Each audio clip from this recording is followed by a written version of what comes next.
শিমুল বাড়ি থেকে পালিয়েছে। অনেক দিন হলো, আর সহ্য হচ্ছে না। এইবার দার্জিলিংয়ে ওর বান্ধবী মিতালির বাড়িতেই বাকি জীবনটা কাটিয়ে দেবে। মিতালি বিধবা একটি মেয়ে। বিয়ের 7 দিনের মাথায় তার স্বামী কার অ্যাক্সিডেন্টে মারা যায়। মিতালি সেখানকার একটা বেসরকারি নার্সিংহোমে উচ্চ পদে রয়েছে। বলেছে সে শিমুলকে, তুই চলে আয় আমার কাছে, আমি তো একাই থাকি, দুটিতে মিলে থাকবো, কোনো অসুবিধে হবে না। মিতালির কথাতে আশ্বস্ত হয়েই শিমুল এত বড় পদক্ষেপটা গ্রহণ করতে পেরেছে। নচেত শিমুলের মতো ঘরকুনো মেয়ের পক্ষে সংসার বাড়ি ছেড়ে এইভাবে একা একা বেরোনোটা একটা অস্বাভাবিক ব্যাপার। এতক্ষণে বোধহয় রানাঘাটে হইচই পড়ে গিয়েছে শিমুল ঘরে নেই বলে। ভোরবেলায় ঠাকুমা প্রফুল্ল দেবী ওর ঘরে ধুনো দিতে ঢোকেন। সেই কারণে 4:30টার সময় দরজা খুলে দিতে হয়। ঠাকুমা এতক্ষণে হয়তো বাড়ি চিৎকার করে মাথায় তুলেছে। পেটের ওপর হাত রাখে শিমুল, চোখে চশমাটা ঠিক করে পরে নেয়। মাথার ছাড়া চুলগুলোকে হ্যান্ডব্যাগে রাখা ওই ছোট্ট ক্লিপটা দিয়ে টাইট করে বাঁধে। স্লিভলেস ব্লাউজে আর সাদা আর খয়েরি মেশানো শিফনের শাড়িতে লম্বা শিমুলকে অপার্থিব সুন্দরী প্রতিমার মতো লাগছে। পরনের ব্লাউজটা গাঢ় কমলা রঙের। দূর থেকে দেখলেই মনে হবে যেন গাছ থেকে ঝরে পড়া তরতাজা একটি শিমুল ফুল। ফর্সা গরনের লম্বাটে মুখ, চৌখস নাক চোখ, আর ভুরুটা বেশ ধনুকের মতো বাঁকা। ঠোঁটের ওপরে ছোট্ট একটা তিল রয়েছে। পাতলা ঠোঁটে হালকা লিপ গ্লস দেওয়া। কপালে ছোট্ট একটা কালো টিপ। কানেরগুলো ছোট্ট ছোট্ট পুঁতির মতো। গলায় সোনার চেনে এস লেখা একটা লকেট। হাতে রিস্টওয়াচ। পায়ে পরা স্বাভাবিক ঘরে ব্যবহার করার জুতো। ভোরবেলা বেরোনোর সময় আর ওই মায়ের কাছ থেকে চাবি নিয়ে শু বক্স থেকে জুতো খোলার সাহসটা হয়নি ওর। বাবা মা বেঘুরে ঘুমোচ্ছিল। ডুপ্লিকেট চাবিটা গতকাল রাতেই শিমুল বেশ কায়দা করে চেয়ে রেখেছিল বাবার কাছ থেকে। গতকালে খেতে বসে, বাপি আর গ্রিলের চাবিটা আমার কাছে দিয়ে রেখো তো। কি করবি? রুটি চিবোতে চিবোতে কথাটা জিজ্ঞেস করেছিলেন সন্তোষবাবু। মা তখন নিজের জন্য ভাত বাড়ছে।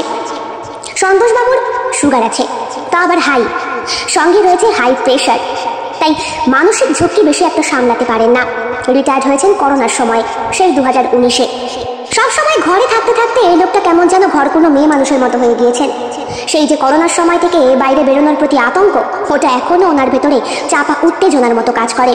আর একটা রুটি দাও তো। না না, ওই দুটোই বরাদ্দ, ওর বেশি তোমায় দেওয়া যাবে না, ডক্টর বারবার বারণ করে দিয়েছে, বললেন শ্যামলীদি, মানে সন্তোষবাবুর স্ত্রী। স্ত্রীর দিকে তাকিয়ে আবার ভ্রুকুটি করে চোখটাকে নিচু করে নিলেন তিনি।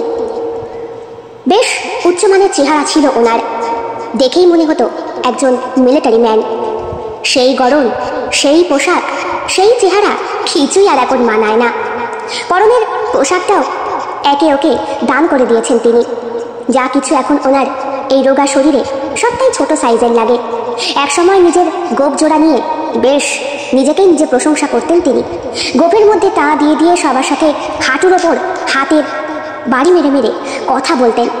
এমন একটা ভাব যেন জমিদার মশাই বসে রয়েছে কাঠের চেয়ারের ওপর, লুঙ্গি পরা পায়ে বাঁ পায়ের ওপরে ডান পা তুলে ডান হাত দিয়ে বারবার নিজের হাঁটুর ওপরে শক্ত চাবড় মেরে মেরে বাড়ির প্রত্যেকটা মানুষকে নাকে খড়ি দিয়ে ঘোরাতেন। সেই মানুষটা এখন স্ত্রীর কথায় উঠে বসে। ডাক্তারের বারণ উনি শুনতেন না, তাই সুগারের সঙ্গে সঙ্গে প্রেশারটাও দুম করে একদিন বেড়ে গিয়ে সেই মারাত্মক অবস্থা। ডক্টর বারবার বলে দিয়ে গেছে, বাঁচতে হলে আপনাকে মেনে চলতেই হবে। আপনার ওই রব দেখানো চাকরির ক্ষেত্রে যতদিন করেছেন, বাড়িতে এসে করতে যাবেন না। বৌদি, দাদাকে বাঁচিয়ে রাখার দায়িত্বটা কিন্তু আপনার। আমি ওকে অনেকবার বারণ করি ঠাকুরপো, ও আমার কথা শোনে না। তা বললে তো হবে না, ডাক্তারি ভাষায় এসবের কোনো মানেই হয় না। দেখুন, এখানে আবেগের কোনো কাজ নেই, এইখানে সবটাই কিন্তু আপনাকে সিনসিয়ারলি গ্রহণ করতে হবে। আপনার হাজবেন্ড বাঁচানোর দায়িত্ব সম্পূর্ণ কিন্তু আপনার হাতে বৌদি। এই যে ইঞ্জেকশন দিয়ে যাচ্ছি, এই যাত্রায় উনি বেঁচে গেছেন, এরপরে কিন্তু আমার হাতে আর কিচ্ছু থাকবে না। ভয় দেখিয়ে গিয়েছিল ডক্টর কেশব নন্দী। সেই থেকেই শ্যামলী নিজের হাতে হাল ধরেছে। হাঁ করে কি দেখছো? খাওয়া হয়ে গিয়েছে? স্যুপ শেষ করেছো? রোজ রাতে সেই একই খাবার, এক গাদা সবজির স্যুপ আর দুটো মাত্র শুকনো রুটি, চিবোতে ইচ্ছে করে না। ওদিকে শিমুল বসে বসে মুরগির ঠ্যাং চিবোচ্ছিল। বাবা আর মায়ের এরকম চোখাচোখি ঠান্ডা লড়াই দেখে আস্তে করে বলল, বাবা সকালে ওয়াকে বেরোবো, চাবিটা আমার কাছে দিও। ঠিক আছে, নিয়ে নিস। বেশি আর কথা বাড়ালো না। বাড়িতে 4টে মাত্র মানুষ, প্রফুল্ল দেবী, শ্যামলী, সন্তোষবাবু আর শিমুল। এই 4 জনের সংসারে এই একতলা বাড়িটা ঘরময় যেন সব সময় গম গম করছে। সকালে উঠেই শিমুলকে নিয়ে ব্যস্ত হয়ে পড়ে শ্যামলী। তার জন্য রান্না বান্না, টিফিন সব কিছু। শিমুল ছোট্ট একটা কোম্পানিতে চাকরি করে, মানে করতো। গত 2 মাস যাবৎ সে রেজিগনেশন লেটার দিয়ে দিয়েছে। আর চাকরি তার করতে ভালো লাগছে না। এখন একটু একা সময় কাটাতে চায়। তাছাড়া মিতালি তো তাকে বলেছেই, কোনো ব্যাপার না, তুই যখন ইস্তফা দিয়েই দিয়েছিস তাহলে এখানে চলে আয়। তাছাড়া তুই আর আমি দুজনেই তো একই সঙ্গে উচ্চ মাধ্যমিক পাশ করার পরে নার্সিং ট্রেনিংটা নিয়েছিলাম। এই কথাটা একদম সত্যি। এই মেয়েটি শিমুলের বাড়ির কাছাকাছিই থাকতো। বিয়ের পরেই চলে গিয়েছিল সে দার্জিলিংয়ে। স্বামীর অ্যাক্সিডেন্টের পর শ্বশুর বাড়িতেই তার ঠাঁই হয়েছিল, কিন্তু সে থাকেনি। আলাদা বাড়ি কিনে সেইখানেই রয়েছে। মাত্র 7 দিনের সংসারে মিতালিকে ওর হাজব্যান্ড প্রচণ্ড ভালোবাসা দিয়েছে। আর ওই ভালোবাসাটাকে আঁকড়ে ধরেই মিতালির এখন শেষ জীবনটুকু বেঁচে থাকা। মা, কিছু খাওয়া নাকি? বৃদ্ধ মহিলার কণ্ঠস্বরে শিমুলের ঘোরটা কাটে। হ্যাঁ, কিছু বলছেন মাসিমা? সেই ভোর রাত থেকে তোমার দেখতেছি এখানে বসে আসো, এটা বলি কিছু খাবা? না না, ঠিক আছে। মা, মাইয়া কয় কি, খাও খাও, পেটের মধ্যে হাত দিতেছো, ক্ষুধা লাগছে তো। শিমুলের বুকের ভেতরটা কেঁপে ওঠে। চশমার আড়ালে তার 2 চোখের তলায় সামান্য কালি পড়েছে। শরীরটার মধ্যেও একটু অন্যরকম আনচান ভাব। আচ্ছা মাসিমা, পরবর্তী ট্রেন কখন আসবে? সে তো বিস্তর আমি বলতে পারবো না। ওই স্টেশন মাস্টারকে জিজ্ঞেস করলে তুমি সবটা পাবে। মাসিমার কাছে 1 কাপ চা অর্ডার করলো শিমুল। একটা বিস্কুট দিয়ে চাটা খেতে গিয়ে গাটা কেমন যেন গুলিয়ে উঠলো তার। গতকালের খাওয়াটা ঠিকঠাক হজম হয়নি। ভোর রাতে পালিয়ে এসেছে তো বাড়ি থেকে। ফোন করলো সে মিতালিকে। মিতালি বলল, তুই এক কাজ কর, এমার্জেন্সি ফ্লাইট বুক করে চলে আয়। হবে না কেন, একটু বেশি পেমেন্ট করতে হবে। আমি বরং তোকে টাকা পাঠিয়ে দিচ্ছি, তুই চলে আয়। বান্ধবীর সাহায্য না থাকলে শিমুল হয়তো এই যাত্রায় কিছুতেই উতরাতে পারতো না। বেলা তখন অনেক হয়ে গিয়েছে। সূর্য মাথায় উঠবো করছে। ঠিক 9টা নাগাদ মিতালির কাছ থেকে টাকা পেয়ে শিমুল টিকিট বুক করতে গিয়ে দেখতে পায়, হ্যাঁ, ক্যান্সেল টিকিট নাকি আছে। তবে একটু বেশি পেমেন্টে টিকিট বুক করে সে সরাসরি ট্যাক্সি ড্রাইভারকে বলেছিল বিমানবন্দর। সেইখানে এসেই যেই কোম্পানির হয়ে টিকিট কাটা হয়েছে সেই কাউন্টার খুঁজে নিজের ফ্লাইটে বসতে বেশি সময় লাগেনি শিমুলের। ট্যাক্সি ট্যাক্সি বলে লাগেজটাকে টানতে টানতে শিলিগুড়ি বাগডোগরা থেকে সে এগিয়ে আসে। ট্যাক্সিওয়ালা দাঁড়িয়ে রয়েছে। শিমুল ছুটছে। হঠাৎ করে, হাই, খাবো নাকি? দেখে চলতে পারেন না? এক্সকিউজ মি, আপনি দেখে চলতে পারেন না? ধাক্কা লাগে শিমুলের একটি ছেলের সাথে। আমি আগে উঠবো, আমি আগে বুক করেছি। দেখুন, আমি তখন থেকে চিৎকার করছি ট্যাক্সি ট্যাক্সি করে, আমি আগে উঠবো। আবার কি, আমি আগে উঠবো? आप लोग दोनों ही बैठ जाइए ना, ये टैक्सी तो खाली है। দাঁত কেলিয়ে ট্যাক্সি ড্রাইভার কথাটা বলে। শিমুল বিরক্ত হয়ে বলে, না না, আমি একা যাব, আমি আমার বান্ধবীর বাড়িতে যাব, আমি তার ঠিকানা দিতে চাই না কাউকে। ও বাবা, আমাকে কি দেখে আপনার উগ্রপন্থী বলে মনে হয়? বলে ছেলেটি। দেখুন, আপনার সঙ্গে চুল টানছেন কেন? আমি আবার আপনার চুল কোথায় টানলাম? শিমুলের আকড়া ক্লিপ খসে গিয়ে তার লম্বা মাথার চুলগুলো ছেলেটির হাতের ঘড়ির সঙ্গে কিভাবে যেন পেঁচিয়ে গিয়েছে। বোধহয় যখন ধাক্কা লেগেছিল তখন এটা হয়েছে। এভাবে নড়বেন না, তাহলে কিন্তু কাঁচি দিয়ে কাটতে হবে। দাঁড়ান। ছেলেটি খুব সাবধানে ঘড়ি থেকে চুলগুলোকে একটু একটু করে সরিয়ে দেয়। শিমুল তার ব্যাগটা নিয়ে ট্যাক্সিতে রাখার জন্য খুবই তাড়াহুড়ো করতে শুরু করে। হঠাৎ করে আবার টানছেন? কি ব্যাপার বলুন তো? আপনার চুলকে আমাকে ছাড়তে যাচ্ছে না নাকি? হ্যাঁ মানে, এই দেখুন। ছেলেটি জামার বোতামের সঙ্গে শিমুলের চুল আটকিয়ে। ট্যাক্সি ড্রাইভার দাঁত কেলিয়ে বলে, वो बाल भी कह रहा है कि आप दोनों एक साथ ही बैठ जाइए। শিমুল বিরক্ত হয়। আমি যে ঠিকানা বলছি সেখানে কিন্তু আমি আগে নামবো। ও ম্যাডাম, ঠিক আছে, রবনা ছেড়ে উঠুন। এখানে এরকম ট্যাক্সি ড্রাইভার অনেক রয়েছে, হ্যাঁ, আর এরা বসে রয়েছে প্যাসেঞ্জারকে নেওয়ার জন্য। আপনি না গেলে আমি একাই চলে যাবো, তাও বেশি ভাড়া দিয়ে। দুইজনেই মুখটা বিগড়ে গিয়ে একে অপরের দিকে পেছন দিক দিয়ে বসার চেষ্টা করেও সেটা উতরাতে পারলো না। ये क्या साहब, आप मेरे पास क्यों आ रहे हैं? पीछे बैठिए, पीछे। বলল ছেলেটি। কি বললেন? কিছু না, আপনাকে বলেছি নাকি? যদিও আপনার চুলটা এখন আমার শার্টে লেগে রয়েছে। মেয়েটি ভালো করে তাকিয়ে দেখে ছেলেটির দিকে। ফ্রেঞ্চ কাট দাড়ি, উচ্চতায় প্রায় 6 ফুটের কাছাকাছি। মাথার চুলগুলো ওই উটকো ছেলেদের মতো এদিক ওদিক করা, আবার একটা দিকে কেমন যেন ব্রাউন কালার করা রয়েছে।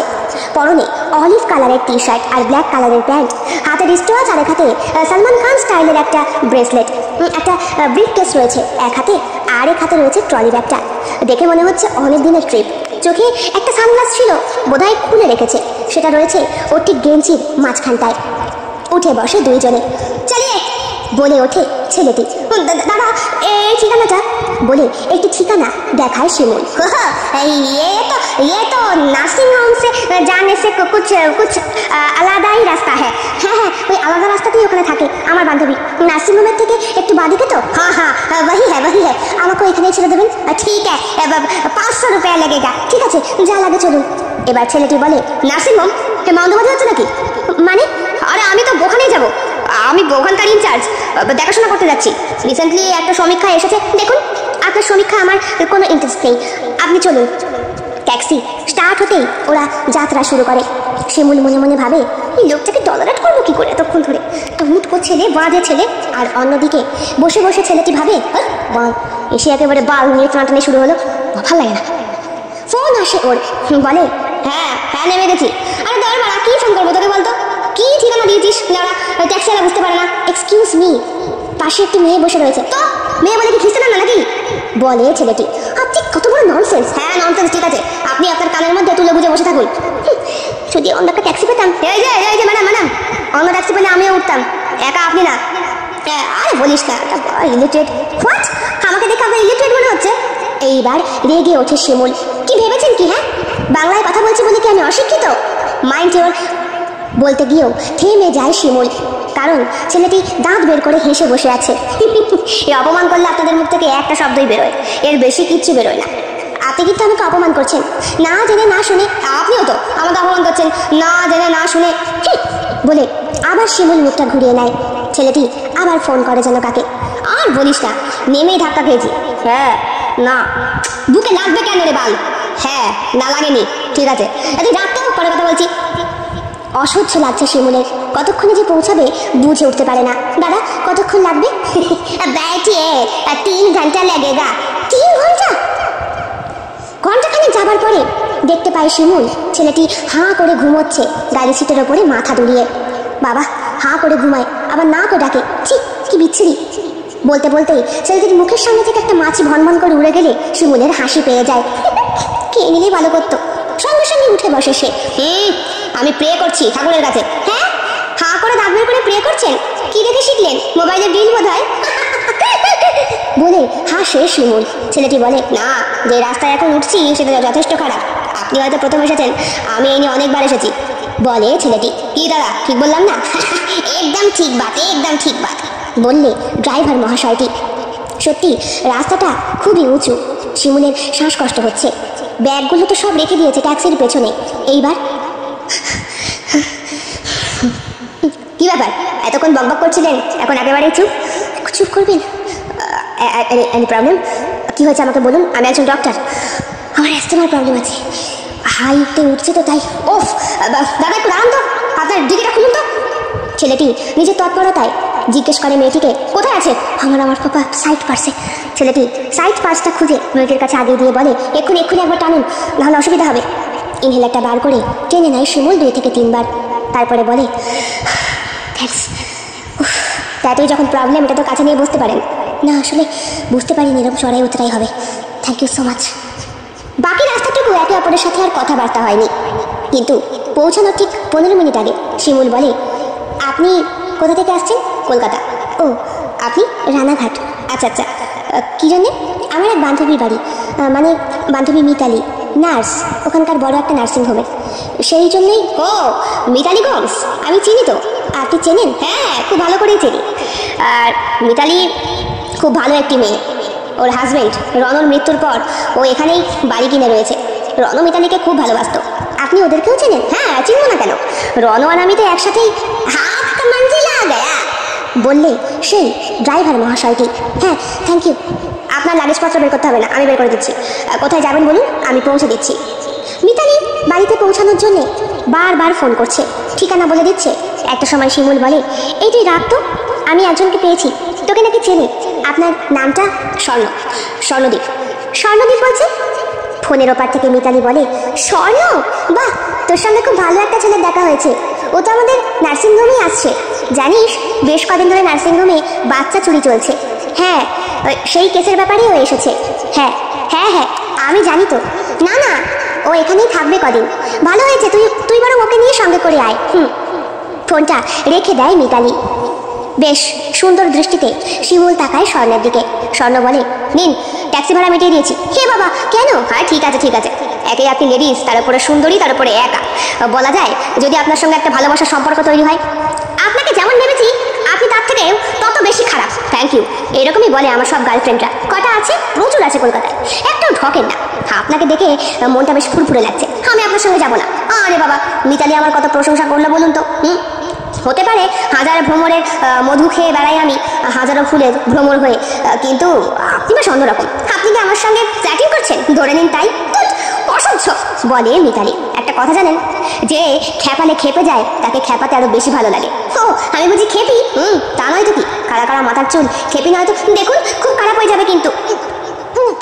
বলতে বলতে মিতালির বমি পেয়ে যায়। এ কি, একবার শ্বাসকষ্ট একবার বমি, বিষয়টা কি বলুন তো? দাঁড়ান। ব্যাগ থেকে এক বোতল জল বার করে দেয় ছেলেটি। বলে, নিন, চোখে মুখে জল দিন। রাস্তার ধারেই বমি করে দিয়েছে শিমুল। আমি একটা গাড়ি খবর দিই, এখান থেকে নার্সিংহোমের গেট পাড়িয়ে তারপরে সেই কোয়ার্টার খুঁজতে অনেকটা সময় লাগবে, আর সেই কোয়ার্টার পেরিয়ে তারপর মিতালির বাড়ি। আপনি সেটাও চেনেন? যা চিনবো না কেন, আমি তো বলছি রমা আমার বন্ধু ছিল। চলুন। তাছাড়া বমি করলেন কেন? Any problem? না না, সকাল থেকে কিছু খাওয়া হয়নি, ভোরবেলা বাড়ি থেকে বেরিয়ে গিয়েছি, তারপর থেকে। ও মাই গড, এতক্ষণ ধরে আপনি না খাওয়া? এটা পিঠে পড়বে, গ্যাস হয়ে যাবে। কি করেন? দাঁড়ান। ব্যাগ থেকে এক প্যাকেট বিস্কিট বার করে ধরে সে শিমুলের মুখের সামনে। ক্রিম বিস্কিট আমার ভীষণ প্রিয়। দেখুন তো কি করে আমি জেনে ফেললাম। এরপরে বাকি বেশি আর কথা হয় না। একটা গাড়ি সামান্য কয়েক মিনিটের জন্যে ভাড়া করে ছেলেটি, স্বর্ণ। তারপরে পৌঁছে যায় তারা মিতালির বাড়ির সামনে। ছোট্ট একটা বাড়ি, একতলা, চারিদিক থেকে বাঁশের বেড়ার গেট, ভেতরে গাছগাছালিতে ভরা। বাড়ির পেছনেও অসংখ্য গাছ। বাড়িটার রংটা খয়েরি রঙের, আর হলুদ রঙের টেটোগুলো কালার করা। গ্রিলের জানালাগুলো ভীষণ অদ্ভুত। মিতালির দেখে ভীষণ ভালো লাগে শিমুলকে আর স্বর্ণকে। আরে, দুইজনে এসেছিস, ভালো হয়েছে, আয়। এই স্বর্ণ, তুই কোথায় উঠেছিস? আমি আর কোথায় উঠবো? নার্সিংহোমে। সেইখানে না গেলে তো আমি এক্সিবিশন করতে পারবো না। হ্যাঁ, কেউ জানে তুই যে এসেছিস? তোর আসল পরিচয়টা নিয়ে? আরে না, সবাই জানে আমি নার্সিংহোমের ডিপার্টমেন্টেই রয়েছি, কিন্তু আমি যে। শোন শিমুল, ও কিন্তু পুলিশের অনেক বড় র্যাঙ্কে রয়েছে। তাই? কিন্তু উনি যে বললো উনি নার্সিংহোমে। ছদ্মবেশে আছে, সিআইডি ডিপার্টমেন্টে তো, তাই ওপর মহল থেকেই সব কিছু পাশ করা হয়ে গিয়েছে। ও আসলে সেই লোকটিকে খুঁজতে এসেছে। আমাদের প্রত্যেকেরই একটা সন্দেহ আছে, নার্সিংহোমের মেন ইনচার্জই এর সঙ্গে যুক্ত, কিন্তু হারানাতে ধরতে না পারলে তো সেটা সাকসেস হবে না। কি করে ধরবি? খুব সিম্পল। এইখানকার ম্যাক্সিমাম মহিলা যারা নাকি আইবুড়ো অবস্থায় প্রেগনেন্ট, তারাই এখানে আসে বাচ্চাগুলোকে নষ্ট করতে। কেউ কেউ আবার জন্মও দিয়ে যায়। অনেক বাবা মা আছে এখানে নিয়ে আসে সযত্নে তাদের মেয়েকে। সন্তান জন্ম দেওয়ার পর সেই সন্তানগুলোকে জীবিত হোক বা মৃত হোক ফেলে দিয়ে চলে যায়। মেয়েকে আবার আইবুড়ো সাজিয়ে নিয়ে যায়। How is this possible? সব কিছুই পসিবল, বলে স্বর্ণ। তাছাড়া আপনি কেন চিন্তা করছেন? আপনি তো। পেটের উপরে হাত রেখে শিমুল বলে, স্বর্ণবাবু, আপনি আপনি এখনো বুঝতে পারলেন না কি আমিও প্রেগনেন্ট। মিতালি ঘাড় নাড়ে। স্বর্ণ বলে, আরে আমি এতটা এলাম অথচ বমিটা তো আমার সাধে হয়নি। আমার পেটেও যে বাচ্চাটা আছে তাকেও আমি চাইনি, সেও আমার। বলে চোখে জল চলে আসে শিমুলের। মিতালি বলে, স্বর্ণ, তুই বরং এই বেলাটা আমার বাড়িতেই থেকে যা। আয়, ভেতরে আয়। বান্ধবীর ডাকে সাড়া দেয় স্বর্ণ। রণর সঙ্গে বন্ধুত্বের খাতিরেই মিতালির সঙ্গে তার বেশি পরিচয়। হাত মুখ ধুয়ে ফ্রেশ হয়ে দুজনেই টেবিলে বসে। শিমুল পরেছে একটা ব্ল্যাক কালারের স্লিভলেস কুর্তি আর একটা সাদা রঙের 3/4 প্যান্ট। খেতে বসে এক কাপ চা আর একটা ডিম টোস্ট খেয়ে আবার গা পাক দেয় বেচারি শিমুলের। এই অবেলায় ওকে আবার এগুলো কেন দিতে গেলি? দুপুর তো হয়ে গিয়েছিল, একেবারে না হয় লাঞ্চ করতাম। করবি তো, কিন্তু বেয়ারা এখনো খাবার দিয়ে যায়নি, তাই ভাবলাম না না, ডিম টোস্ট তোকে দিয়ে ঠিক করিসনি। তার উপরেও প্রেগনেন্ট। তোর মন খারাপ হয়ে গিয়েছে স্বর্ণ? জিজ্ঞেস করে মিতালি। হ্যাঁ দেখ, মন খারাপ কেন হবে? আমি এমনি একটা টম বয়। আমি গেলেই হাজারো জুলিয়েট আমার চারিদিকে ভ্রমরের মতো ঘোরে। বাজে কথা বলিস না, তোর চোখ আমি চিনি। হাজারো ফুল থাকলেও শিমুলকে তুই অন্য চোখেই দেখেছিস, তাই না রে? কথাটা বলার সঙ্গে সঙ্গে স্বর্ণ তাকায় মিতালির দিকে। কেমন করে কেন বলছিস? মিতালি বলে স্বর্ণকে, শিমুল মেয়েটা খারাপ না, জানিস তো, খুব ভালো। ভালোবেসে নয় কিন্তু, অ্যাক্সিডেন্টলি ওর এই সন্তান। মানে? তখন আমি আরও একই সাথে কলেজ কমপ্লিট করি। আমাদের কলেজে একটা প্রফেসর ছিল, নাম কই বলল। ওনাকে সবাই ভয় পেত, শিমুল ভয় পেত না। একদিন তো ওই স্যারের সঙ্গে শিমুলের তুমুল ঝগড়া বেঁধে যায়। শিমুলের বাবাকে খবর দেওয়া হয়, উনি তো ডিআইটি ডিপার্টমেন্টে ছিলেন। তাই? হ্যাঁ। তারপরে ওকে রাস্ট্রিকেট করার সিদ্ধান্ত নেওয়া হয়, মানে শিমুলকে। হ্যাঁ, কিন্তু দোষ ছিল ওই কই বললো স্যারেরই। আমরা যখন ল্যাবে কাজ করতাম তখন ওই স্যার বারবার এসে শিমুলের পেছন দিকে ওকে জড়িয়ে ধরতো, ওর নিতম্বে হাত রাখতো, ওর বুকে হাত রাখার চেষ্টা করতো, যাকে বলে ব্যাক টাচ। শিমুল সেটারই প্রতিবাদ করেছিল, কিন্তু ব্যাপারটা এমনভাবে ঘুরে গিয়েছিল যে পরবর্তীকালে আলটিমেটলি দোষটা গিয়ে দাঁড়ায় বেচারি শিমুলের। তারপরে আর কি, তারপরে ওকে রাস্ট্রিকেট করে দেওয়ার ভয় দেখানো হয়। ও তো কাকুতি মিনতি করে কান্নাকাটি করে। এরপরে ওর বাবার সহায়তায় ওকে আবার কলেজে রাখা হয়, কিন্তু ওই কৈবল্য স্যারের নজর ওর ওপর থেকে যায়নি। এরপরে তো আমার বিয়ে হয়ে যায়, আমি চলে আসি। 7 দিনের মধ্যে রণ চলে যায়, আমি তো ভেঙে পড়ি। তখন শিমুলের খোঁজ খবর আমি নিতে পারিনি, কিন্তু মাস 2 আগে শিমুল আমাকে বলে এক ঝড় বৃষ্টির রাতে, আমার সর্বনাশ হয়ে গিয়েছে মিতালি, সর্বনাশ হয়ে গিয়েছে। কাঁদছিস কেন? কি হয়েছে বল। আমাদের অফিসে আজকে একটা ছোট্ট পার্টি ছিল, সেখানে সবাই এসেছিল, আমিও এসেছিলাম। আমাকে কোল্ড ড্রিঙ্কস দেওয়া হয়, তুই তো জানিস আমি সফট ড্রিঙ্কস খাই। আমি বললাম আমি বেশি খুব একটা খাবো না, ভালো লাগে না। খাবার পরে মাথাটা কেমন যেন ঘুরছিল, জানিস তো। এরপরে আমাকে আমার বান্ধবী দীপা বলে ওর বেডরুমে গিয়ে একটু রেস্ট নিতে। আমি বললাম বাড়ি যাব। বললো না, এই অবস্থায় নাকি বাড়ি গেলে রাস্তাঘাটে আমি অ্যাক্সিডেন্ট করতে পারি। তো আমি ওর কথা মতো ওর বেডে গিয়ে বিশ্রাম নিলাম। বাট আমি বুঝতে পারছিলাম আমার শরীর দুটো করে কিছু একটা হচ্ছে। হ্যাঁ, দুটো হাত আমার গোটা শরীরটার উপরে খেলা করে বেড়াচ্ছে। তারপরে সে কি ভীষণ যন্ত্রণা, ভীষণ যন্ত্রণা মিতালি, আমি তোকে বলে বোঝাতে পারবো না। আমি চোখ খুলতে পারছিলাম না, কিন্তু আমি আমার শরীর দিয়ে রিয়েলাইজ করছিলাম যে কেউ একটা আমাকে ব্যাক টাচ করছে, কেউ একটা আমার প্রাইভেট পার্টে আমাকে, আমি জাস্ট বুঝতে পারছিলাম না। এরপরে ঘন্টা 3 পর যখন আমার সেন্স ফিরল, তখন আমি নিজেকে সম্পূর্ণভাবে একেতে দেখে আমি জাস্ট বিধ্বস্ত হয়ে গিয়েছি। আমার মেকআপ, আমার টোটাল লিপস্টিক, আমার চুল, আমার পোশাক সব ছিন্ন বিচ্ছিন্ন। আমি দীপাকে জিজ্ঞেস করতে, সে বললো সে জানে না। বাট আমি আমার প্রাইভেট পার্টে ব্লিডিংয়ের মাধ্যমে বুঝতে পেরেছি এখন তো আমার ডেট নয়। তাহলে কি করে পসিবল? আমি সেই দিন ডক্টরের কাছে যাওয়ার সাহস করিনি, কিন্তু দ্বিতীয় দিন আমি আমার ফ্যামিলি ডক্টরের কাছে যাই। উনি আমাকে দেখে বলে যে তোমাকে একবার নয় একাধিকবার ধর্ষণ করা হয়েছে। এই ব্যাপারটা সন্তোষদা জানে। আমি অনেক কষ্টে কাকুকে বলে কয়ে এসেছি যাতে বাড়িতে, কিন্তু তুই এটা ঠিক করিসনি। তোর অবশ্যই পুলিশ কেস করা উচিত ছিল। কি কেস করবো বল? বাবা সারা জীবন চাকরি করে এসেছে, এতটুকু কালিমা মাখেনি। বাবার চরিত্রে কেউ কলঙ্ক দিতে পারবে না। বাবা কোনোদিন ঘুষ খায়নি, তুই জানিস তো। বাবা তো এখনো বলে যদি ঘুষ খেতো তাহলে নাকি আমাদের 4 তলা বাড়ি হতো, মোজাইক করা ঘর হতো। কেন আমরা এরকম চিনচান থাকি, এরকম নর্মাল খাবার খাই? বাবা বলেছে বাবার ব্যাংক ব্যালেন্স নাকি সেরকম মোটা অর্থের নয়, কারণ বাবা তার জীবনে সব কাজটা সৎ পথে করেছে। সেই সৎ মানুষের মেয়ে হয়ে আমি এত বড় একটা ক্রাইম কি করে করলাম? দেখ শিমুল, তুই বোঝার চেষ্টা কর, তুই কোনো ক্রাইম করিস নি। আমি করেছি, আমি জানি সে কে। তুই কাকে নিশ্চিত মানে বলছিস? আমি জানি, কলেজের স্যার কই বললো। হোয়াট? উনি ছিল, উনি দীপার বাবা বলে কান্নাকাটি করতে থাকে শিমুল। এদিকে শিমুলের দুঃখের কথা শুনে চোখে জল চলে আসে মিতালিরও। এবার বল স্বর্ণ, মেয়েটা কি করতে পারে? কুমারীর গর্ভের কলঙ্ক। মাস 2 পরে যখন পিরিয়ডটা ঠিকঠাক হয় না, বুঝতে পারে, টেস্ট করে, আর ব্যাস ফলশ্রুতি এই। বুঝলাম, তোদের খুব কষ্ট হয় না রে? স্বর্ণ জিজ্ঞেস করে। মানে এই যে জোর জবরদস্তি সংগ্রহহানি হলে আমাদের তো কোনো ব্যাপার না, আমরা ফেলে দিলেই খুশি। কিন্তু ওটাই তো কথা, তোদের ফেলে দেওয়া জিনিসই তো ধারণ করতে গিয়ে আমাদের এই অবস্থা হয়। লিগালি হলে কোনো ব্যাপার না, ইলিগালি হলে কত বড় যে কলঙ্ক। তুই ওকে অবসর করতে বলিস নি? অনেকবার বলেছি, কিন্তু ওর ফ্যামিলি ডক্টর ওকে চেক আপ করে নাকি বলেছে না তোমার অসুবিধে হতে পারে, ভীষণ অসুবিধে। এর থেকে বরং তুমি এক কাজ করো, তুমি সন্তোষদাকে জানিও না মা, তুমি দার্জিলিং চলে যাও, সেইখানে গিয়ে বাচ্চাটাকে জন্ম দাও।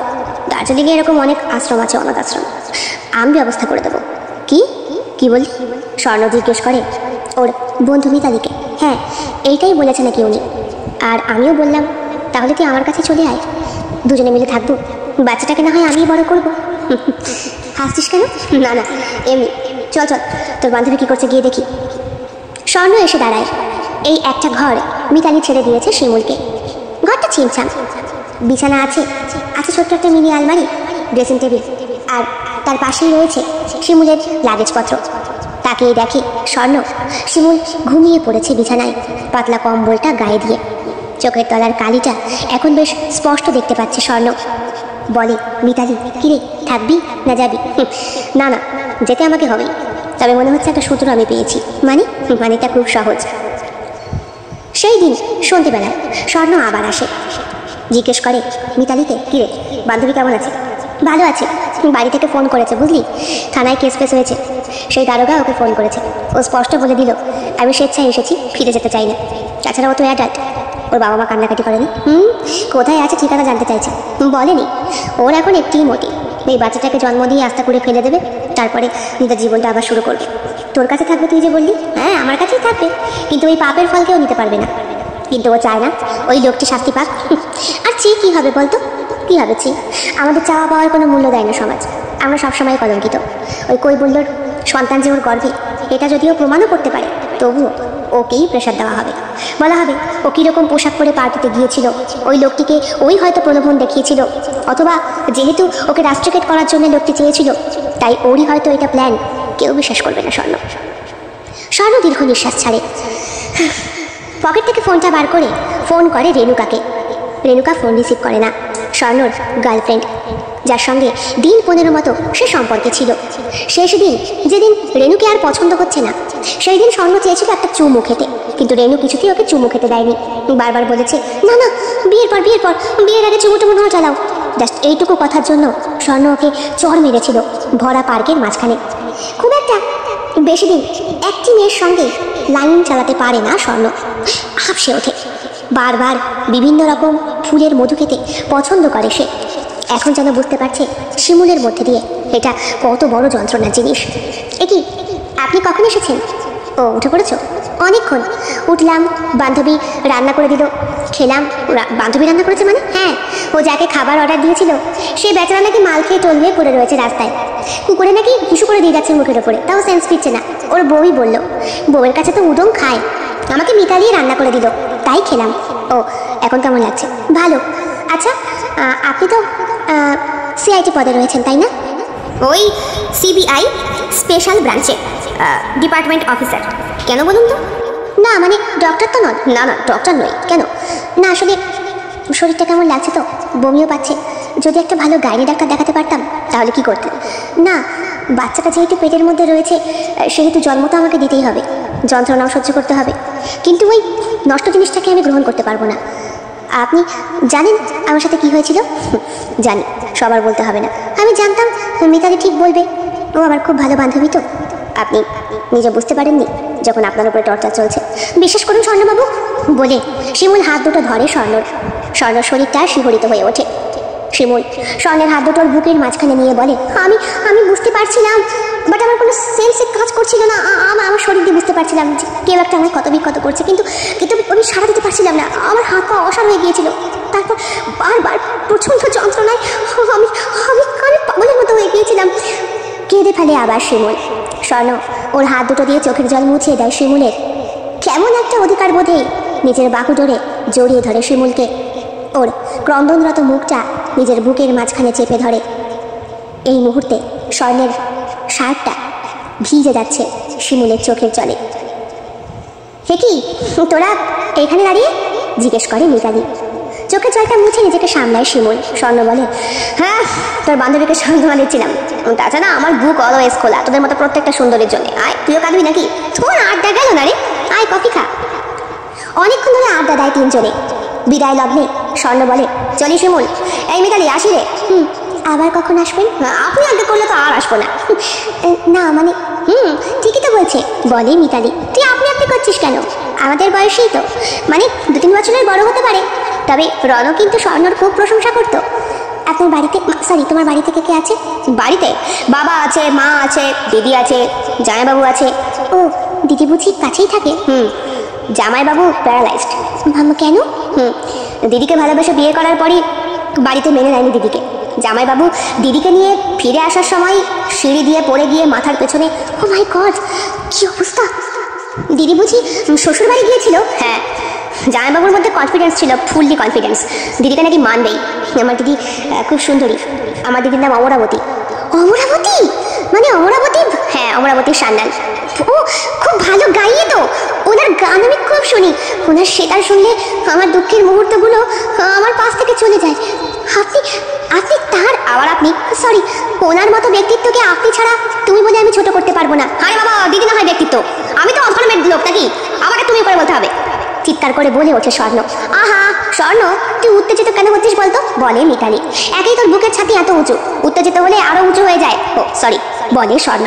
আড্ডা না মেরে বস, তোর কাজ কদ্দূর চললো? এসেই তো শুরু করা যায় না রে, ধীরে ধীরে করবো। আপাতত ভয় পেয়েছে। কে? এখানকার ম্যানেজার। সত্যি? আমাকে আমার আইডেন্টি কার্ড দেখাতে বলে। ওপর মহল থেকে তো সব রকম ব্যবস্থা করেই দেওয়া হয়েছে, তবুও যে শয়তান, যে দোষী, সে কিন্তু বুঝতে পারে হঠাৎ করে বলা নেই কওয়া নেই কর্তৃপক্ষ থেকে এত বড় একজন লোককে হাসপাতাল দেখাশোনা করার জন্য, মানে আই মিন নার্সিংহোম, কেন পাঠানো হবে? নিশ্চয়ই এর ভেতরে কোনো কারণ আছে। আমার এন্ট্রির সঙ্গে সঙ্গে তাকে জন্য ফোন করে বললো সাবধান হয়ে যেতে। আমিও আছি, আমাকে ধরা অত সহজ না। আপনি সরি, তুমি তোমার কাজে সাকসেসফুল হবে? নিশ্চয়ই হব, তুমি থাকলে তো আরো বেশি হব। আমি আমি কি সাহায্য করতে পারি? তুমি আর তোমার পেটের বাচ্চাটা। মানে তুমি এখন আমার এই যাত্রাপথের গিনিপিগ বলতে পারো। কিন্তু স্বর্ণ, এইটা কি উচিত হবে? তাছাড়া শিমুল তোর বাচ্চাটাকে চায় না বলেই তো প্লাস পয়েন্ট। আমি চাইছি তুই শিমুলকে নিয়ে আগামীকালই চলে আয় নার্সিংহোমে রেগুলার চেক আপের জন্য। ওখানকার গাইনোকোলজিস্টের সঙ্গে যোগাযোগ কর। যারা লালসার বশবর্তী হবে তারা এখন থেকেই সাবধান হবে। আচ্ছা বাই দ্য ওয়ে, শিমুল তোমার কমাস চলছে? 3 মাস। বেশ হীনমন্যতায় ভোগার মতোই শিমুল উত্তরটা দেয়। 3 মাস রানিং। ও, তার মানে তো আর 2 মাস পরই তোমার পেটটা উঁচু হবে? হ্যাঁ। শিমুল আতঙ্কিত হয়ে পেটের ওপরে হাত দেয়। তাই? হ্যাঁ, পেটটা উঁচু হবে। তাই না? বল বল, তোর বান্ধবীকে বল। হ্যাঁ তো 5-6 মাস পরই বোঝা যায়, তবে সবার নয়। তোর ক্ষেত্রে নাও যেতে পারে। না না, যাবে, বোঝানো যেতেই হবে। তুই এমন কেন করছিস? বলে মিতালি। শোন, তোর আমার প্ল্যানটা শোন। এই শিমুলের বাচ্চাটাই আমাদের তুরুপের তাস। ওর জন্মের পরে শিমুল তোকে নেবে না, সেটা বাদ দে, অন্য প্রসঙ্গ। কিন্তু এক্স্যাক্টলি বাচ্চাটা কোথায় যাচ্ছে? তাকে বিদেশে পাচার করা হচ্ছে নাকি তার শরীরের অর্গান কেটে নেওয়া হচ্ছে? এইগুলো জানতে হবে। আমাদের কাছে রিপোর্ট অনুযায়ী শুধু বাচ্চা পাচার নয়, বাচ্চার অর্গান নাকি মিস হচ্ছে, এবং সেই মৃত শিশুগুলোকে পাচার করা হচ্ছে অন্য দেশে। ওই শিশুগুলোর শরীরটাকে বেশ সুন্দর করে সংরক্ষণ করে দীর্ঘ কয়েক বছর পর সেই শরীরগুলোর মধ্যে সিলিকন জাতীয় কিছু একটা প্রবেশ করিয়ে সেগুলোকে পুতুলের গড়নের আকারে তৈরি করা হচ্ছে, এবং যে সমস্ত মানুষরা সন্তানহীনতায় ভোগে তাদেরকে দেওয়া হচ্ছে। পুতুলগুলোকে দেখলে তুই জাস্ট কল্পনা করতে পারবি না, দেখে মনে হচ্ছে অরিজিনাল একটা বাচ্চা তোর হাতে রয়েছে, একদম অরিজিনাল, মানে অরিজিনাল হা করবে, জিভ বের করবে, অথচ চোখ দুটো তার স্থির, তার হাতের চামড়া, গায়ের মাংস সব কিছু। আর ওই শিশুর অর্গানগুলো নাকি বিদেশের বাজারে চড়া দ্রব্য মূল্যে বিক্রি হয়। শিশুদের শরীরে থাকা প্লাজেন্টা, এটা মানুষকে নাকি রূপ লাবণ্য যোগাতে সাহায্য করে। ওইখানে নাকি এইরকম ধরনের অনেক জেল জাতীয় ওষুধ তৈরি করা হয়, যেগুলো প্রচুর টাকা দরে ওখানকার মেয়ে ছেলেরা কিনে নেয়। কেউ আবার খাদ্যদ্রব্য হিসাবেও গ্রহণ করে। এত কিছু হচ্ছে একটা বাচ্চাকে নিয়ে। তাহলে তুমিই ভাবো একটা বাচ্চা কতটা ইম্পর্টেন্ট। এই যে তোমার পেটের ওপরে, তোমার পেটের ভেতরে একটু একটু করে বেড়ে উঠছে একটা প্রাণ, এটা তোমার শরীর থেকেও তো নির্যাস গ্রহণ করছে, আর তার শরীরে তো একটা সৌন্দর্য আছে। নাহলে বাচ্চারা পেটের ভেতরে কী করে তো সুন্দর থাকে? পেটের ভেতর তো অন্ধকার, সূর্যের আলো পর্যন্ত পৌঁছায় না, অথচ দেখো সেই পেটের ভেতরেই একটা সুন্দর সৃষ্টি, ভগবানের দান। তাদের শরীরে কত সুন্দর গন্ধও থাকে, তাই না? শিমুল রিয়ালাইজ করে স্বর্ণের প্রত্যেকটা কথাই ওর শরীরে কাঁটা দিয়ে যাচ্ছে। সেই দিন রাত্রেবেলা শিমুল স্বপ্ন দেখে স্বর্ণের সঙ্গে সে খুব ভালো একটা সময় কাটাচ্ছে, দার্জিলিং ঘুরছে। মিতালি সেখানে নেই। ভালো লাগছে শিমুলের। হাঁটতে হাঁটতে ওরা পৌঁছে গিয়েছে ঝর্ণার ধারে। হঠাৎই শিমুলের পাটা পিছলে যায়, আর তখনই শিমুলের ঘুমটাও ভেঙে যায়। এমন স্বপ্ন সে মাঝে মধ্যেই দেখে। উঁচু পাহাড় থেকে পড়ে যাচ্ছে। দার্জিলিং তো সেই পাহাড়ি এলাকায়। রাতে শোয়ার আগে মাকে একবার ফোন করেছিল। মা ফোন ধরে প্রচণ্ড কান্নাকাটি করেছে। মাকে সান্ত্বনা দিয়ে শিমুল বলেছে, কেঁদো না মা, কয়েক মাস থাকবো, তারপরে ফিরে যাব। না না, তোমরা চিন্তা করো না। মনে মনে শিমুলের এখনো ভয় আছে, যদি ডাক্তার কাকু বাড়িতে বাবাকে বলে দেয়, তাই ডাক্তার কাকুকে সবার আগে একবার জানিয়ে দেওয়াটা প্রয়োজন। হ্যাঁ কাকু, আমি পৌঁছে গিয়েছি। আমি তোমাকে ফোন করতে মানে ফোন করতাম, আমার মনে নেই। হ্যাঁ, এখানকার ডক্টরকেই দেখাবো। আচ্ছা, ডক্টর অমিত সাহা। আচ্ছা আচ্ছা, ঠিক আছে ঠিক আছে। ডাক্তারের সাথে কথা বলার পরই শিমুল মিতালিকে পুরো ব্যাপারটা জানায়। আর মিতালি ফোন করে বলে স্বর্ণকে। স্বর্ণ বলে, আয় সকালেই আয়, দেখা হচ্ছে খুব শিগগিরই। স্বপ্ন ভাঙার পর উঠে বসে শিমুল। না, এইবার স্বপ্নে সে পা খসে যখন পাহাড় থেকে পড়ে যাচ্ছিল, তখন শক্ত দুটো হাত তাকে আঁকড়ে ধরেছিল। সে হাত দুটো আর কারো নয়, স্বর্ণের। এই প্রথম এরকম স্বপ্ন দেখা। 27 বছর বয়স জীবনে এখনো পর্যন্ত শিমুল কাউকে পছন্দ করেনি বা ভালোবাসেনি, অথচ তার আগেই যেই শরীরটা দিয়ে একটি মেয়ের মানুষ পাটে অনেক কল্পনা থাকে স্বামীর সাথে ভালোবাসার সুন্দর মুহূর্ত কাটানোর, সেই মুহূর্তগুলোই শিমুলের জীবনে এখন বিভীষিকাময়। কিন্তু স্বর্ণ যেন সোনার মতোই আভা ছড়িয়ে দিচ্ছে ওর কাল্পনিক জগতে। সকালবেলায় বান্ধবীর ডাকে ঘুম ভাঙে শিমুলের। উঠে প্রস্তুত হয়ে নেয়। কিরে, তৈরি হয়েছিস? হ্যাঁ। হুমায় কি পড়লি এটা? না মানে এসব পড়ে না, এসব পড়ে যাস না। স্বর্ণ বারবার বলে দিয়েছে একদম স্বাভাবিক থাকতে। তুই যে বাচ্চাটাকে চাস না ওই বিষয়টা এখনই জানাতে না, ওটা ডেলিভারি জাস্ট কয়েক মুহূর্ত আগে তুই বলবি, বুঝলি? কেন? হ্যাঁ, ট্রিটমেন্টটা সেভাবেই করতে হবে তো, ভুলে যাস না। এখানে যে সমস্ত মহিলারা আসে তারা প্রত্যেকেই বাচ্চাটাকে চায়, যারা চায় না তারা আগেই অ্যাবর্শন করে নষ্ট করে দেয়। তোর তো সেই সুযোগটা আছে। কিন্তু আমার ফ্যামিলি ডক্টর, বাদে তো ফ্যামিলি ডক্টর, আমি তো বুঝতে পারছি না এক্স্যাক্টলি লোকটা কি চায়। বলে ওঠে কথাটা বান্ধবী মিতালি। শিমুল তারপর একটা শাড়ি পরে নেয়। কিছুক্ষণ আগে সে জিন্সের প্যান্ট আর টপ পরেছিল। শাড়ি পরে চোখে চশমাটা দিয়ে আয়নার সামনে দাঁড়িয়ে নিজেই লজ্জা পেয়ে যায় শিমুল। নীল রঙের শাড়ি আর সাদা রঙের ব্লাউজে গায়ের ওপরে একটা হালকা আকাশি রঙের চাদর জড়িয়ে নেয়, যেন মনে হচ্ছে আকাশ থেকে নেমে আসা কোনো স্বর্গের অপ্সরী মেঘ বালিকার রূপ নিয়েছে। স্বর্ণ শিমুলকে দেখে অবাক। গাড়ি নিয়ে সে দাঁড়িয়েছিল। এ কি, তুমি এত সকাল সকাল? হ্যাঁ, আমি খবর দিয়েছি, বলে মিতালি। উনিও কি যাবে? ও বাবা, আমি তো যাবই, আমি তো এখানকার মানে হ্যাঁ বুঝেছি, এখানকার ইনচার্জ তো বলে হেসে দেয় শিমুল। গাড়ির ড্রাইভারের পাশে উঠে গিয়ে বসে স্বর্ণ। এই, যেরকম শিখিয়ে দিয়েছি ঠিক সেই রকম কিন্তু। তুই ড্রাইভারের সামনে? ড্রাইভারকে আমার হাত করা হয়ে গিয়েছে। হ্যাঁ, हम तो सब कुछ जानते हैं। কি দাদা আপনি? हाँ, हम यहाँ का लोकल थाना का कांस्टेबल है। आज से 6 महीने पहले। বলে সেই লোকটি যেটা বললেন তার মানে হলো এই, 6 মাস আগেই উনি এখানে পোস্টিং হয়ে এসেছেন এবং ড্রাইভারের মাধ্যমে বিভিন্ন লোকের সঙ্গে ওঠা বসা করে উনিও বুঝতে পেরেছেন এখানকার এই ব্যবসার কথাটা। আর ওনার হাত ধরেই ওপর মহলের কর্তৃপক্ষের দ্বারা এখানে পাঠানো হয়েছে স্বর্ণকে। শিমুল দীর্ঘ নিঃশ্বাস ফেলে বলে, বাবা, ঘটনার ভেতরে ঘটনা, তার ভেতরে ঘটনা, আমার তো হয়ে যাচ্ছে ঘটনা বলে হেসে ওঠে ওরা। নার্সিংহোমে পৌঁছানোর পরপরই ডক্টর অমিত সাহার সঙ্গে দেখা করতে খুব একটা বেগ পেতে হয় না। ডক্টর যেন আগে থেকেই সবটা জানতেন। উনি সহস্রবদনে চেক করলেন শিমুলকে, বললেন, বেবি একেবারে হেলদি রয়েছে, ওষুধগুলো লিখে দিচ্ছি, এগুলো খাবে। আর হাজব্যান্ড? চট করে সেখানে উপস্থিত হয় স্বর্ণ। হাজব্যান্ডের খোঁজ নেওয়ার কি আছে, ও এসেছে যখন, তাছাড়া এখানে তো এরকম অনেক কাজই হয়, প্রচুর মাই কুমারী অবস্থায় আসে, কেউ সন্তানকে নিয়ে যায়, কেউ আবার ফেলে দিয়ে যায়। আপনাকে তো ঠিক আমি বলে নিজের আইডেন্টি কার্ডটা বের করে দেখায় স্বর্ণ। ও স্যার, আগে বলবেন তো, বলে অমিত সাহা। হ্যাঁ, আগে বলতে হতো, দেরি হয়ে গিয়েছে, তাছাড়া পিতৃ পরিচয় যদি লাগে আমার নামটা বসিয়ে দিন। শিমুল ঘুরে তাকায় স্বর্ণর দিকে, সঙ্গে সঙ্গে মিতালিও। এরপরে বাইরে বেরিয়ে এসে মিতালি বলি কটা বাচ্চার বাবা হবি? এমন কেন বলছিস? না মানে কলকাতায় তো ছড়িয়ে রেখে এসেছিস মনে হয় অসংখ্য বীজ। ফালতু কথা বলিস না, তুই চুপ কর। রেণুকার সঙ্গে তো লাইন ছিল আমি জানি না। ও বাবা, রেণুকা চুমু খেতে কাজ করতে কি যাবে বলে আবার স্বর্ণ তার আগের রূপে ফিরে আসে। আমার না ভাবতেও অবাক লাগে, আমার পছন্দের শিল্পী অমরাবতীর ভাই তুমি।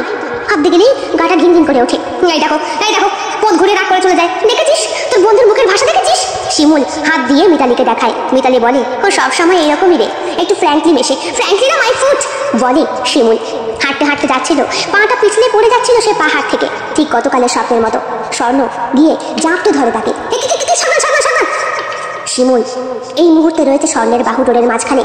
ঠিক ওই সিনেমায় দেখায় না, নায়িকারা পড়ে গেলে যেভাবে নায়করা কোমর থেকে জড়িয়ে ধরে, ঠিক সেইভাবেই দাঁড়িয়ে রয়েছে। দূর থেকে দাঁড়িয়ে মিতালি হাততালি দিয়ে বলে, দারুণ ক্যাচ, দারুণ, এত সুন্দর বল ড্যান্স স্টাইল জীবনে প্রথম দেখলাম রে, জানি যা। শিমুল নিজেকে সরিয়ে নিয়ে বলে, হাউ ডেয়ার ইউ, আমাকে টাচ করার অধিকার কে দিয়েছে? ও বাবা, যার জন্য পড়ে সেই বলে চোর, লে হালুয়া, বাঁচালাম কোথায়, থ্যাংক ইউ দেবে বলে শিমুল আবার ডাক দেখিয়ে চলে যায়। স্বর্ণ বলে, আরে এমন কেন করছো, তোমাকে দেখে আমার খুব ভালো লেগেছে। এই ভালো লাগা কথাটা আমার শুনতে ভালো লাগে না স্বর্ণ, আমার পুরুষ মানুষকে ঘৃণা করে। কি বলে স্বর্ণ? ঘৃণা করে? হ্যাঁ, পছন্দ হয় না, দেখলেই শরীরটা জ্বলে ওঠে। যা, কোথাকার কই বললো, করে গেল কেলো, আর সমুদ্রে ভাসলো, আমাদের মতো ছেলে পেলো বলে আবার হাসে স্বর্ণ। লাইফ থেকে শুধু ঠাট্টা করার জিনিস, কোনো সময় সিরিয়াস হতে পারো না বলে শিমুল, বলেই চলে যায়। কে আবার রাগালি? তোর বন্ধু না ভীষণ রেগে যেতে পছন্দ করে, আর যে বেশি রাগে তাকে রাগাতে হেব্বি লাগে, তাই বলে এরকম করিস না, ওই এমনি একটা মানসিক। হ্যাঁ, তাহলে কি ক্ষমা চাইবো? যা ক্ষমা চেয়ে আয়। দৌড়ে দৌড়ে স্বর্ণ শিমুলের কাছে যায়, হাঁটু মুড়ে ওর সামনে বসে। কোথা থেকে দৌড়াতে গিয়ে পাহাড়ি এক গোছা ফুল ছিঁড়ে নিয়েছিল। বসে বলে, আই এম সো সরি। ফুল দুটো উঁচু করে শিমুল বলে, যদি অ্যাকসেপ্ট না করি তাহলে কিন্তু চশমাটা খুলে পাহাড়ের ওখানে ফেলে দেবো, তারপরে কান মতো হেঁটে বেড়াবে। দূর থেকে দাঁড়িয়ে মিতালি বলে, নিয়ে নে, একে দিয়ে ভরসা নেই। শিমুল ভয়ের চোটে হাতে ফুল নিয়ে বলে, ঠিক আছে, ক্ষমা করে দিয়েছি, আর যেন বেড়াল লাগানো না হয়। এবার কান মুলে স্বর্ণ বলে, আর হবে না। দেখতে দেখতেই কয়েকটা মাস কি সুন্দর কেটে যায়। স্বর্ণের সাথে শিমুলের সম্পর্কটা এখন আরো বেশি গাঢ় হয়েছে। খেতে বসে রোজই স্বর্ণ এসে হাজির হয়, আর ওইদিকে হাসপাতালের কাজটাও চলছে। সব থেকে যেটা বড় খবর সেটা হলো এই, শিমুলের ফ্যামিলি ডক্টর এসে উপস্থিত হয়েছে। শিমুলের ডেলিভারির সময় খুব সামনাসামনি। আর ইতিমধ্যে শিমুল নয়, আরও বেশ কয়েকটা কেস হয়েছে এই হাসপাতালে। তার মধ্যে একটি মেয়ে তো তার সন্তানের জন্য পাগল, অথচ তার বাবা বারবার বলছে, না না অমিত স্যার, এই বাচ্চা নিয়ে গেলে আমার স্ট্যাটাস নষ্ট হয়ে যাবে। জন্মের পরই আপনি আমার মেয়েকে বলবেন আমার মেয়ে মৃত সন্তান প্রসব করেছে। এরপরে এই বাচ্চাকে নিয়ে আপনারা যা খুশি করতে পারেন, এনিথিং, যা খুশি আপনাদের যেটা প্রয়োজন হয়, আমি দেখতে আসবো না, কিন্তু আমার মেয়েকে কুমারী করতে হবে, বুঝলেন? অমিত সাহা এই জন্য মোটা অঙ্কের টাকা নিচ্ছে, আর এই সম্পূর্ণ পুরো ব্যাপারটাই ভিডিও রেকর্ড করছে নিজে স্বর্ণ। এখন শুধু অপেক্ষা সঠিক সুযোগ আর সময়ে। সেই দিন বাড়ি ছিল না মিতালি, হাসপাতালের কাজে গিয়েছিল সে। রাতের নাইট ডিউটি পড়েছিল। শিমুল ছিল বাড়িতে একা। হঠাৎ করে স্বর্ণ এসে উপস্থিত হয়। এ কি, তুমি এত রাতে? হ্যাঁ, মিতালি বলল তুমি আজকে নাকি একা রয়েছো, তোমার তো ডেলিভারি ডেট খুব সামনে, তাই আমাকে পাহারা দিতে? তোমাকে নয়, বাচ্চাটাকে পাহারা দিতে। আমার তুরুপের তাস। দাঁড়া, দরজা খুলছি।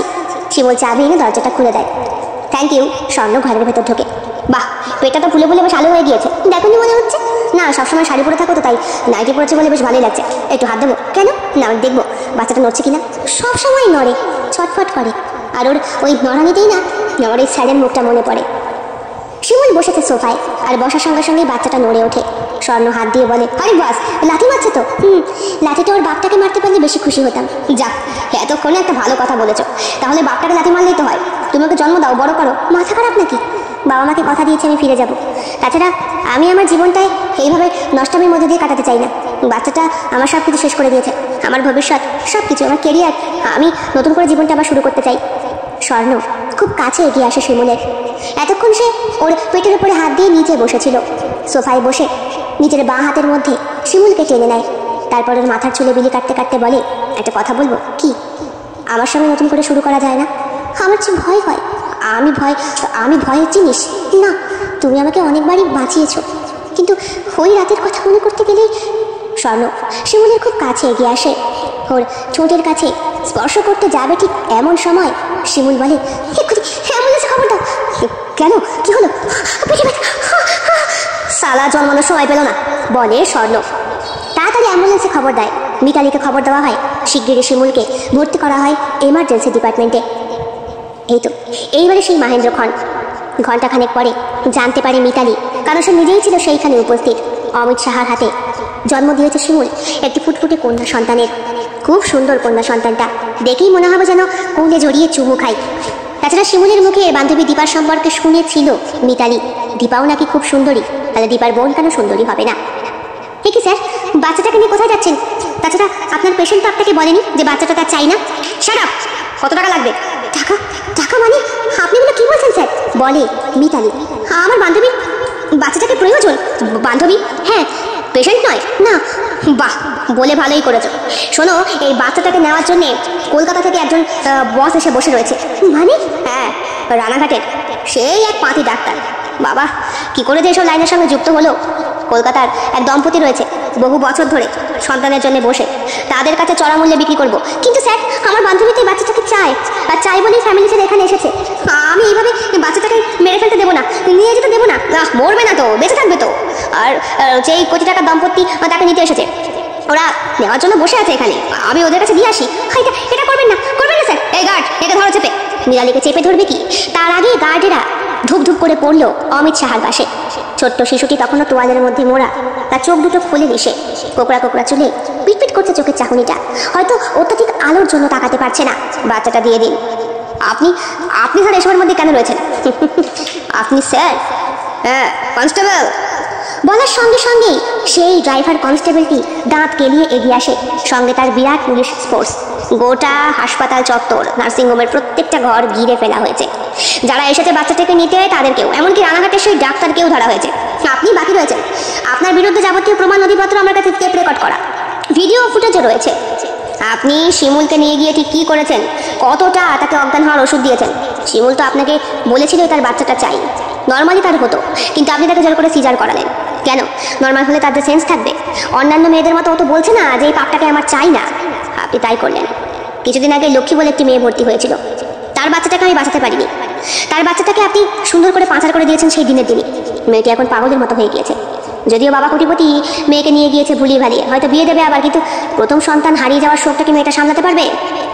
অমিত সাহা চুপ করে দাঁড়িয়ে বলে, এই বাচ্চাটাকে হয় আমি নেব, না হয় ওকে আমি পাহাড় থেকে ছুঁড়ে ফেলবো। না মিস্টার অমিত বলে চিৎকার করে ওঠে স্বর্ণ। বাচ্চাটাকে উনি ছুঁড়ে ফেলতে যান, এমন সময় মিতালি তাকে বুকের মধ্যে জড়িয়ে ধরে। বাচ্চাটিও যেন মায়ের স্পর্শ পেয়ে কেঁদে ওঠে। তাহলে তুই এই সিদ্ধান্তই নিলি? হ্যাঁ হ্যাঁ রে ভাই, দেখ আমার তো কেউ নেই, আমার বরের রেখে যাওয়া অনেক সম্পত্তি রয়েছে, সেগুলো বেঁচে পড়তে আমি বাড়ি করেছি, আর এই বাড়িতে থাকার মতো মানুষ তো দরকার। এই মেয়েটাকেই না হয়, ঠিক আছে ও যখন চাইছে তখন, কিন্তু স্বর্ণ সেটা কি করে হয়? আমি মেয়েটাকে সহ্য করতে পারি না, আমার একদম ভালো লাগে না। তাছাড়া ও থাকলে আমার একটা পিছু টান থেকে যাবে, এর থেকে ভালো হতো যদি জন্মদিনই ওকে।